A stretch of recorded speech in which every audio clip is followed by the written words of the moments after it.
walk as the board gets owned. Welcome to Dad's Drafts, your new homegrown. Hello good people and welcome to Dad's Drafts. Now today we're not going to do a draft.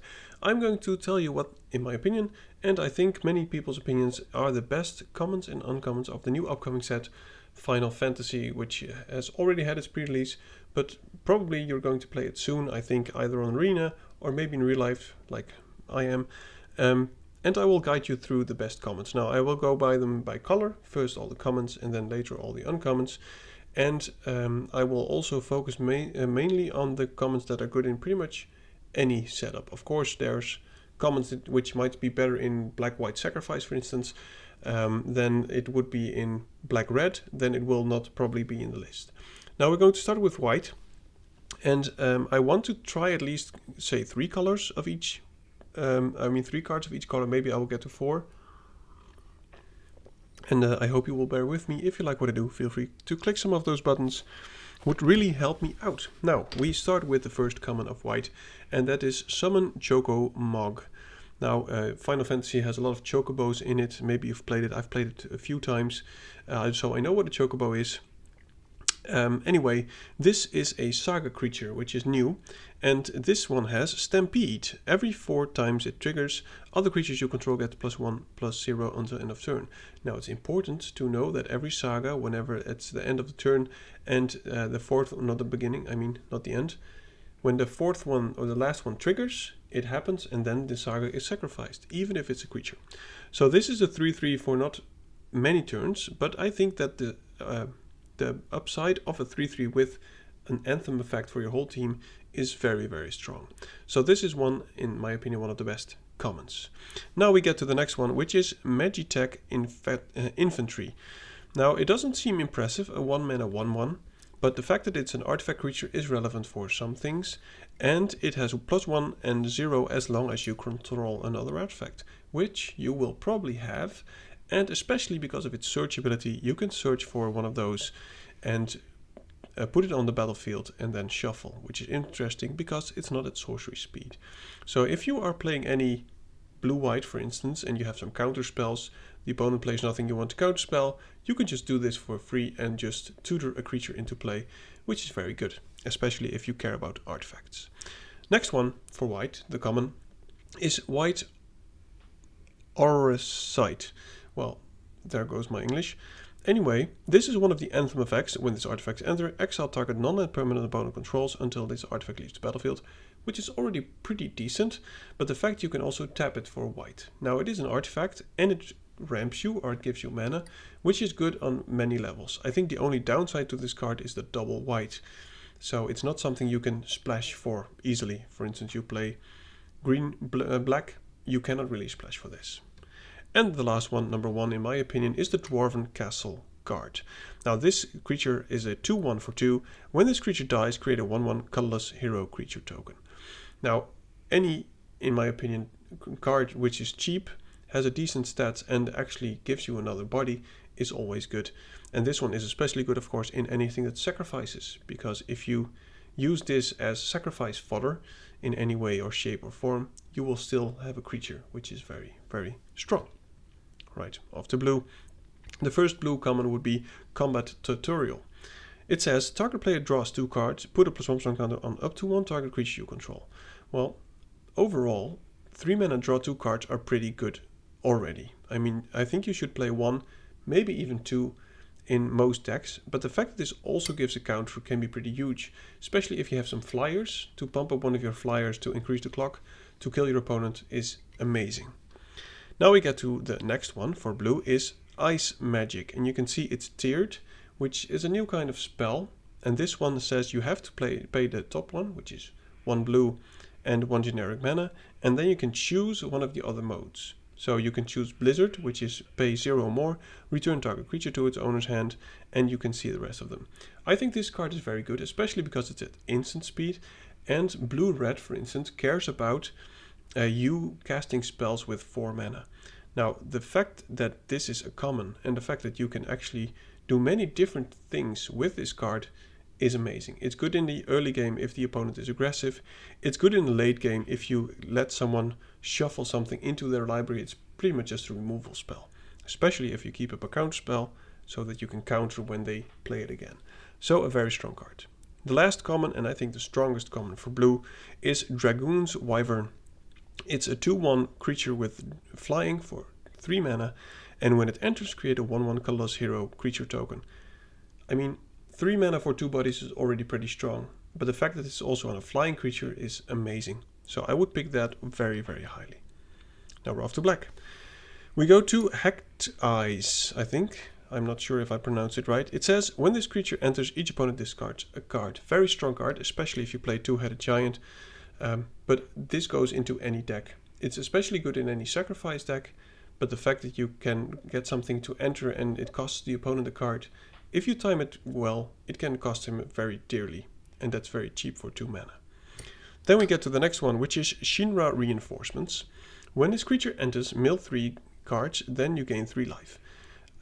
For 2/3 is of course below average, but it does a lot. It mills, so it causes your graveyard to fill up, which there are many archetypes which care about that. For instance, black-green cares about it a lot, and it gains you life. And white is one of the colors which cares about life gain. So it has many places, or it has a home in many decks, I think. So you should definitely pick it highly. Next one for black is Coordinated by Black Mages. It's a sorcery, 1 and double black, and says target opponent sacrifice a creature of their choice, and then you create a 0/1 black wizard creature token with, when you cast a non-creature spell, this token deals 1 damage to each opponent. I'm really looking forward to trying something with this black wizard creature token when you cast something non-creature, and just try to kill your opponent with that. I think that would be amazing. But this is just 2 things on 1 card, which is amazing. The opponent sacrifices something and you get something out of it. Very, very good common. Remember that it's a sorcery. The last one, and I think also one of the best for black, is Vane's Treachery. It is a 2 mana black card, 1 black and 1 generic. It has kicker and it says sacrifice an artifact or creature. So you can do that if you want. Target creature gets -2/-2 on the end of turn. If the spell was kicked, that creature gets -6/-6 on the end of turn. Now this is a very good combat trick because if your opponent attacks and you block, and then your opponent does some kind of trick to finish your creature, this can be a huge blowout because you can sacrifice the creature that was already going to die to kill something even bigger of him, which is pretty much a 2-for-1. So Vane's Treachery, I think one of the best, maybe the best black common in the set. Then we get to red. One of the best commons is called the Mountain Chocobo. There we have them again. You will see many chocobos in green, red, and also some in white. It says, search your library for a mountain card, reveal it, put it into your hand, then shuffle, and create a 2/2 green bird creature token with, whenever a land you control enters, this token gets +1/+0 until end of turn. You will see that more times because green has many of these chocobo tokens. This will guarantee you a land drop on the next turn, which will trigger this, and it has flashback, so you can even at a later turn do it again, thinning out your library. I think this is a very good common. Next one is the Mysidian Elder. It is a 1/3 for 3. When this creature enters, create a 0/1 black wizard, and we have it again. 2 bodies for 3 mana, very good. And making any non-creature spell afterwards deal damage to the opponent, very, very strong. Next red common, Thunder Magic. This is one of the tiers again. This costs 1 red, and you can pump it. You can either deal 2 damage for 2 mana, you can deal 4 damage to a target creature for 4 mana, or you can deal 8 to target creature for 7 mana. Flexibility is amazing on this card, so I would pick it very, very highly. Then we get to the last one, and that is Suplex. It is a sorcery, keep that in mind, because there are some red cards in the past, for instance, a Braid, which do similar things, but this one is a sorcery, but I think it's still very good. It is flexible, you can choose one, either exile target artifact, which there are many in this set of, or you can use Suplex, deal 3 damage to target creature, and then it would be exiled, which is also very relevant. I think this is one of the best red removal spells in the current set. Then we get to green, and if you're still here with me, thank you for tagging along. Amazing art on this green Chocobo Kick. It is a sorcery with kicker, and if you do kick it, return a land card you control to its owner's hand. Now, that might sound like something very negative, and it is on turn 2. But you're probably not going to play this on turn 2. You're probably going to play this on turn 5 or 6, at which point, it's not terrible to return the land. And the reason is green cares about landfall. So this can actually help you with more landfall triggers. I really like what they did here with the card. Target creature you control deals damage equal to its power to target creature and opponent controls. If the spell was kicked, the creature you control deals twice that much damage instead. So this is already a 2 mana bite spell, but if you kick it, it's a big bite spell. Now this is huge because if you can get your 3/2 for 2 mana to kill something with 6 toughness, it's an amazing card. Now we get to one of the funny cards in my opinion. Fat Chocobo, summon him. Now I would get used to seeing this card a lot because I think many people will pick this highly. This is a 4/4 for 5 mana and it gives you a 2/2. So it's 2 bodies on one card and pretty decent bodies as well, a 4/4 and a 3/2. Now that happens once, and of course this is a saga, so at some point this will get sacrificed. But his second, third and fourth options are creature you control gain trample end of turn. If you play this on a curved out board, it's already very good. But if you play this in the very late game, and the second turn you can give all your creatures trample, it's amazing. And also, don't forget that this landfall trigger on the token bird will happen very, very often. Number 2 for green, or one of the best ones at least, is Goobu Gardener. Very vanilla creature, a 2 mana 1/3 with add green. I think the body 1/3 is very good if you want to do defensive stuff, and it gives you mana whenever you need to, also in the opponent's turn, which is very, very relevant because you can use it as a blocker, and in the end of the opponent's turn maybe tap it to play some kind of instant removal or draw a card effect or whatever if you're also in blue. And then the last one, I think one of the best, or maybe the best green common, is Town Greeter. This is a 2 mana 1/1 which has, when this creature enters, mill 4 cards. That's very relevant. 4 is a big number which you can really use for many different color combinations in this set. You may put a land card from among them into your hand. If you put a town card this way into your hand, you gain 2 life. Now, quick explanation on the town cards.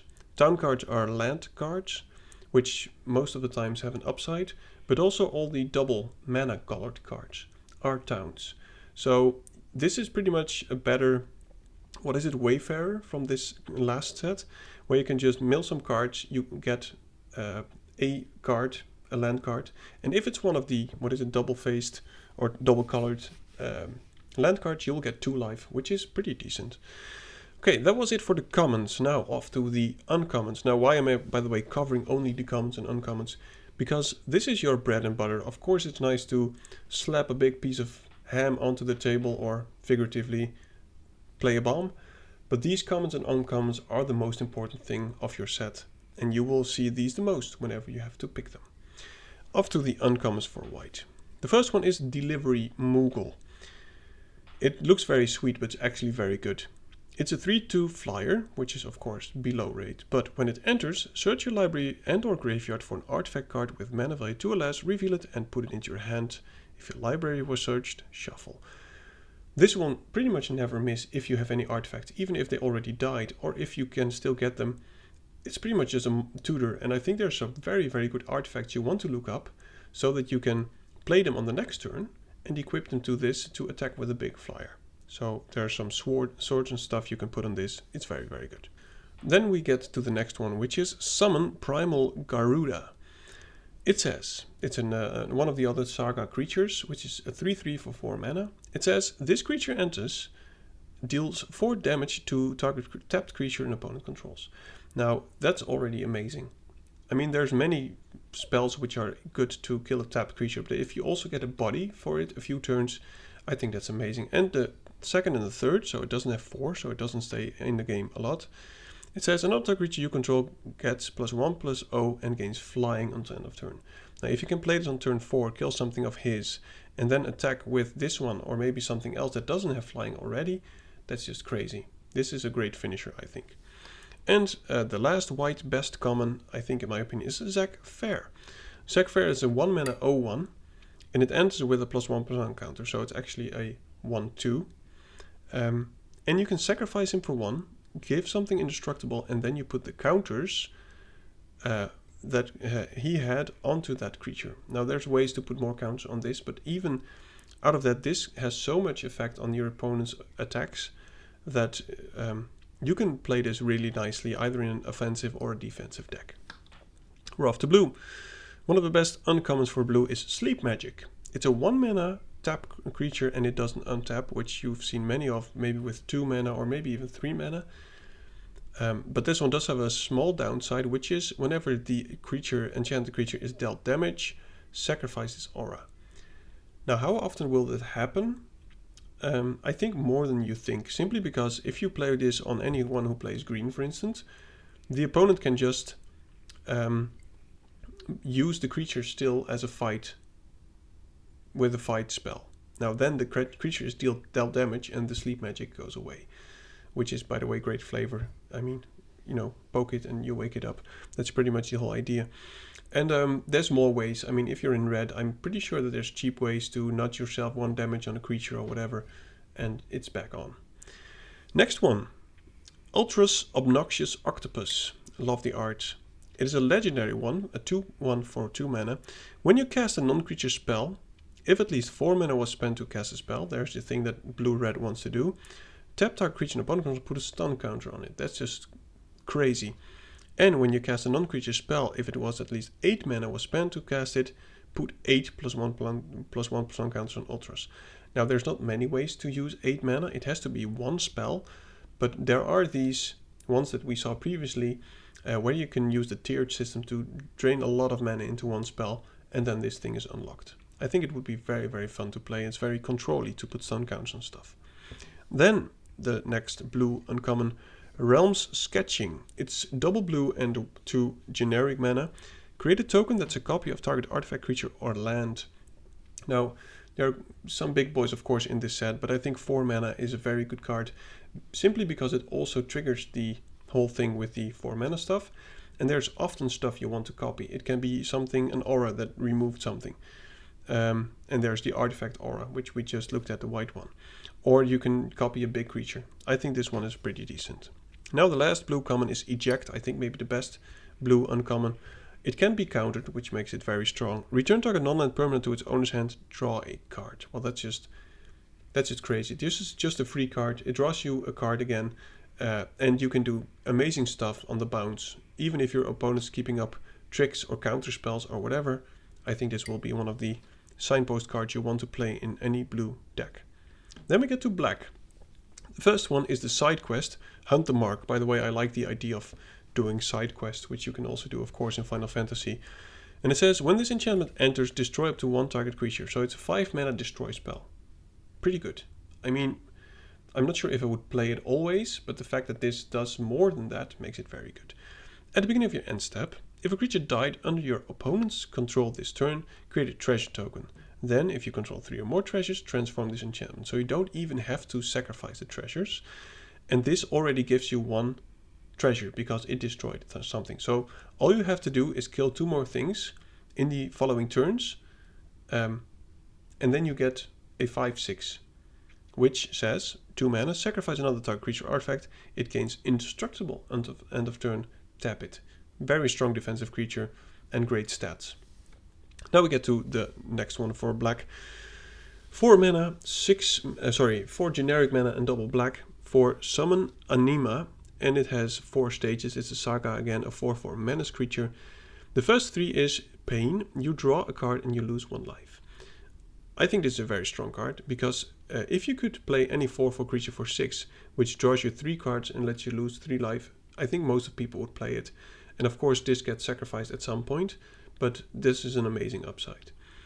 And it has Oblivion. Each opponent sacrifices a creature of their choice and loses 3 life. So even when it goes out, it does something amazing by letting your opponent sacrifice something. I would pick this very highly. Next one, All-Behead Salvagers. It is a human artificer warrior 2/3 for 3. When this creature or another creature or artifact you control dies, target opponent loses 1 life and you gain 1 life. This is one of those cards which you want to play very badly in any, I think black-white, but there's many more decks, even if you don't really care about sacrificing. If this makes you attack more aggressively and then stuff dies and then you ping your opponent and this is just doing nothing, I think it will be great value. Last one for black, Gaius van Belzar. It's a 2 mana, a 2 generic mana, I keep messing this up, 2 generic and 2 black mana for a 3/2 human soldier. And when it enters, you choose one. Either each player sacrifices a creature token of their choice, each player sacrifices a non-token creature of their choice, or each player sacrifices an enchantment of their choice. Now, the reason that this is good is because you can choose the option and you can choose something that you don't have. So, for instance, the opponent has a big token creature and you have 0 tokens. Then you can say each player sacrifices a token, and then they have to sacrifice something and you have to do nothing, which is great value on a 3/2 for 4 mana. Now we're off to red and then afterwards green. First red one is Summon Esper Ramu. If I butcher any of these words, please do forgive me. The first one is Judgment Bolt, and it's a 3/3 by the way for 4 mana. This creature deals damage equal to the number of non-creature non-land cards in your graveyard to target creature an opponent controls. Now at the 4th turn, if you're going to play this, the chances are you will already have 1, maybe 2, and if you build around it, maybe even 3 instant or sorceries in your graveyard. But in the late game, it will most definitely be more than that, which makes this a 4 mana 3/3, which kills something most of the times. And then the next 2 stages, wizard you control get +1/+0 until end of turn, and it itself is a wizard. It doesn't say other wizards, so that means that whenever this is in play, it's actually a 4/3 for 4 mana with such an upside. I think this is an amazing card. Of course, it disappears at some point, but that's not the end of the world.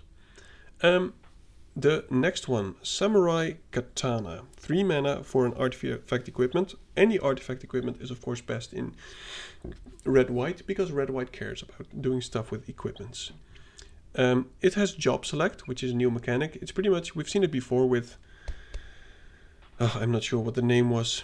There was something that you could pay extra and then it would be equipped to a creature. Anyway, this is attached to a creature, and it is attached to 1/1. So that means for 3 mana you get a 3/3, because equipped creature has +2/+2, trample and haste, and is a samurai in addition to its other types.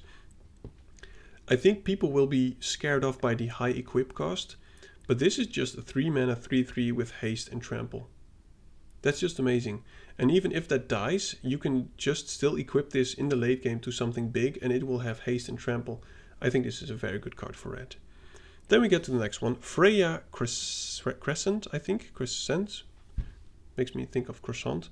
Anyway, it's a 1/1 red knight for 1 red mana. It has jump. During your turn, Freya Crescent has flying, and you can tap it, add 1, spend this mana only to cast an equipment spell or activate an equip ability. Now, if you do anything with equipments, I think this is an amazing card, but even if not, a 1 mana 1/1 flyer is already pretty decent. If you can equip anything to this, maybe on turn 2 or 3, this is a threat that the opponent must answer, and then they have to use a lot of mana to kill something that you put 1 mana into, which is always a trade-up. And the last common for red, Choco Comet. And this is, I think, one of the better removal spells in red. It says Chocobo Comet deals X damage to any target, so for 4 mana you deal 2 damage to something, but that's not all. You create a 2/2 green bird creature token with, when a land you control enters the token, it gets +1/+0 until end of turn. Now, even if the opponent has 0 targets, or you want to play this on turn 2, that's perfectly fine. You can just double red and get a 2/2 with upside. Amazing. Now, I think the pitfall for this will, you want to be waiting, and then you keep it in your hand and you should have played it sooner. I think that's going to be one of the pitfalls that people have with this card, but I think it will be amazing to actually play with this. Now for the last ones, and that's green. The first one is Colosseum Behemoth, and you will see many big green boys. It's a 7 mana 7/7 trampler, and when it enters, choose 1, destroy target artifact or enchantment, or draw a card. I think draw a card will most of the times be the best option depending on what your opponent has, but there are some artifacts and enchantments, sagas, that are worth killing. Now, of course, 7 mana is very steep. Maybe you would need to do some kind of ramping or whatever. Next card will help you with that. But I would slam this in any deck. I think this is an amazing card. Then we get to the next one for green. Summon Fenrir. Forgive me, yet again. The first one is, search a library for a basic land card, put it onto the battlefield tapped, then shuffle.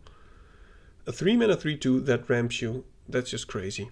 Then the next one, when you cast a creature spell this turn, that creature enters with a +1/+1 counter on it. So even if this Saga leaves, this creature, it will have done a ramp effect and make something stronger. And then the last one, draw a card if you control that creature with the greatest power and tide of greatest power. Which means if you play this on turn, turn 4 for instance, you put the counter, or even turn 3, you put the counter on something you played before, the chances are that the last one will also happen. So I think this one will do a lot of work, and you should pick this extremely highly. Then we get to one of the, in my opinion, fun cards, and which I really want to try and make happen. It's a Vanille Cheerful IC and Ragnarok Divine Deliverance. It says following 4 for 3/2. When a Vanille enters, mill 2 cards, then return a permanent card from your grave to your hand. That's already pretty much a strictly better Gravedigger. That's very, very good. And then the next part, at the beginning of your first main phase, if you both own and control Vanille and a creature named Vang Fearless something, you may pay 5 mana. If you do, exile them and melt them in 2. And then you get a big 7/6 Vigilant Menace, Trample, Reach, Haste. And when it dies, destroy target permanent and return target non-legendary permanent card from your graveyard to the battlefield. That's just crazy. That's amazing. Of course, this is one of those cards that if I can make it happen, I would not count on it. But the fact that this already does so much on turn 4, if you play it and return something, I would slam this card no matter what, even if you don't get the other card that melts with it? Melt, yeah. And the last one, and I think one of the best green commons, or uncommons I mean, in the set, is Torgal, a Fine Hound. And a Fine Hound he is indeed. It's a 2-mana 2/2. When you cast your first human creature spell each turn, that creature enters with an additional +1/+1 counter on it for each dog and or wolf you control. And it adds 1 of each color. Now, even if you have some random humans scattering around, this is worth playing. And maybe even without the humans, this is still worth playing. Simply because a 2-mana that ramps you or fixes you is just amazing. Now remember, it's legendary, so you cannot put too many of them in, but I think this will be one of the highest win rate green uncommons there are. Now, thank you for watching. I hope the guide was in any way useful. I'm sorry about all the mistakes in the reading of the cards.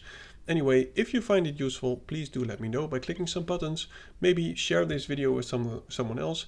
And I wish you a lot of luck and fun in your upcoming maybe arena games or maybe real life games with this set, Final Fantasy. Goodbye. Grab the card, shuffle dreams in the palms. Dad's drafts roll heavy, we bombing like psalms. Stacks on the table, strategies the flex. Running these lines like counterspell checks. Dad drafts in the zone, pulling rares from the throne. Mana on the stack, magic seeds we've sown. From poppers to planeswalkers, the board gets owned. Welcome to Dad's drafts, your new homegrown.